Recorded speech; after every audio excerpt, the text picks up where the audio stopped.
హిందూ పరిషత్ ఇంకా వైపు నుంచి కదా మనం అందరం చేసుకుంటున్నాము. అయితే ఈ వారంలో ఏం జరిగింది? ఒక గొప్ప శుభకార్యము కదా.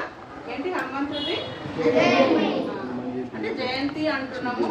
యాక్చువల్గా అయితే దాన్ని జన్మోత్సవము, ఓకేనా, లేదా జయంతోత్సవము, జన్మోత్సవము అన్నారు, ఓకేనా. జయంతి కాకుండా కొంతమంది విజయోత్సవము అంటున్నారు, కొంతమంది మాత్రము అంటే మనము శాస్త్రాల పరంగా కనుక చూసుకున్నట్లయితే స్కంద పురాణము ఈ శాస్త్రాల పరంగా చూసుకున్నట్లయితే కనుక దీన్ని ఏమనాలి? హనుమంతుడి లేదా ఆంజనేయ స్వామి యొక్క జన్మోత్సవము అని చెప్పుకోవాలి. విజయోత్సవం అనేది కరెక్ట్ కాదు, జయంతి కూడా కరెక్ట్ కాదు, మనం జన్మోత్సవం. ఎందుకంటే ఆయన చిరంజీవి హనుమంతుడు కదా, ఆయనకు మరణం లేదు, అంటే ఇప్పటికి కూడా ఉన్నాడు. ఆయన చిరంజీవి అంటే ఏంటి? ఎప్పటికీ ఉన్నటువంటి వ్యక్తి కదా, అంటే ఇప్పటికి కూడా ఉన్నాడు. అందుకే మనం ఏదైనా సరే కష్టాలు వచ్చినా బాధలు వచ్చినా ఏదైనా సరే వెంటనే మనం కోరుకోగానే వెంటనే మనం పలికే వ్యక్తి ఎవరు? దైవం ఎవరు? హనుమంతుడు. మనము వెళ్ళనివ్వాలి, చూపించుకోవాలి. దాని తర్వాత అంటే మనకు ఉన్నటువంటి శక్తి బుద్ధి ద్వారా సరైన దిశలో ఉపయోగించుకోవాలి. తర్వాత సేవ. హనుమంతుడి నుంచి ఇంకో విషయం ఏం తెలుసుకోవాలి? సేవ, ఓకేనా. సో ఆయన ఎవరికి మనకు తెలుసు, ఆయన శ్రీరాముడి యొక్క భక్తుడు. అందుకే హనుమంతుడి దగ్గర హనుమంతుడిని పొగడడం కంటే కూడా, ఓకేనా, అంటే ఇప్పుడు మన జై హనుమాన్ అనడం కంటే కూడా జై శ్రీరామ్ అంటే ఆయన తొందరగా సంతోషపడతాడు అన్న, తొందరగా దీవించేస్తాడు మనల్ని, ఓకేనా. మన మీద ఎక్కువ ప్రేమను చూపించేస్తాడు, కరుణను చూపిస్తాడు. ఎందుకు? ఆయన గురువును మనం తలుచుకుంటున్నాం. హనుమంతుడికి దేవుడైన శ్రీరాముని మనము తలుచుకుంటున్నాం కాబట్టి ఆయన అంత గొప్ప వీరుడు, అంత శక్తి ఉంది.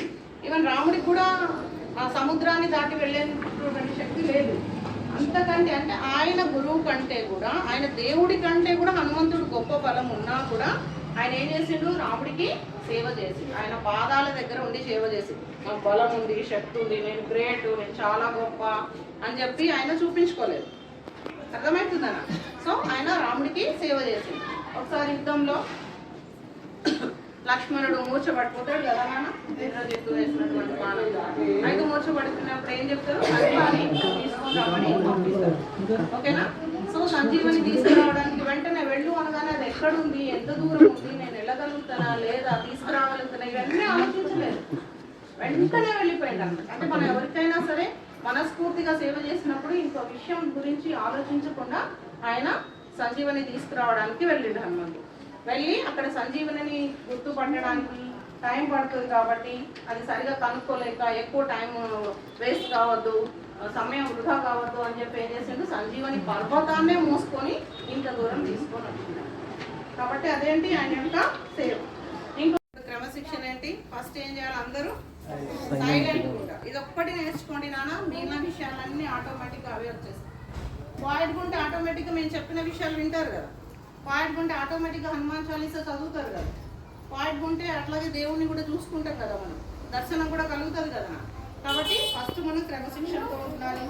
తర్వాత శారీరకమైనటువంటి శక్తిని పెంచుకోవాలి, అంటే మంచి ఆహారం తీసుకోవాలి, బయట ఫుడ్ తినకుండా మంచి ఇంట్లో వంట చేసినటువంటి వంట ఆ ఫుడ్ తినుకుంటూ మన శారీరకంగా కూడా బలంగా ఉండాలి. హనుమంతుడు బలంగా ఉంటాడు కదా, అవునా కదా. కాబట్టి శారీరక బలం అవసరం. అట్లాగే మానసిక శక్తిని కూడా పెంచుకోవాలి. మన మెంటల్గా కూడా మనము అంటే శక్తిని, ఎనర్జీని తెచ్చుకోవాలన్నమాట. అట్లాగే ఇంకొకటి విషయం ఏంటి? సామాజిక సేవ చేయాలి, ఓకేనా. ఏం చేయాలి? సామాజిక సేవ. ఇంకొక ముఖ్యమైనటువంటి ఇంపార్టెంట్ ఏంటి? జెండాలు పట్టుకొని, అవునా, మన ఆంజనేయ స్వామి జరిగినప్పుడు కూడా అట్లాగే చేస్తున్నాం కదా, అవునా. జన్మోత్సవం జరిగినప్పుడు ఈ గుడిలో కూడా చాలా పెద్ద కార్యక్రమం చేసుకున్నాం కదా, ఓకేనా. అంటే అప్పుడు ఎట్లయితే వేల మంది లక్షల మంది మనం సమైక్యంగా అవుతున్నామో, యూనిటీగా ఐక్యత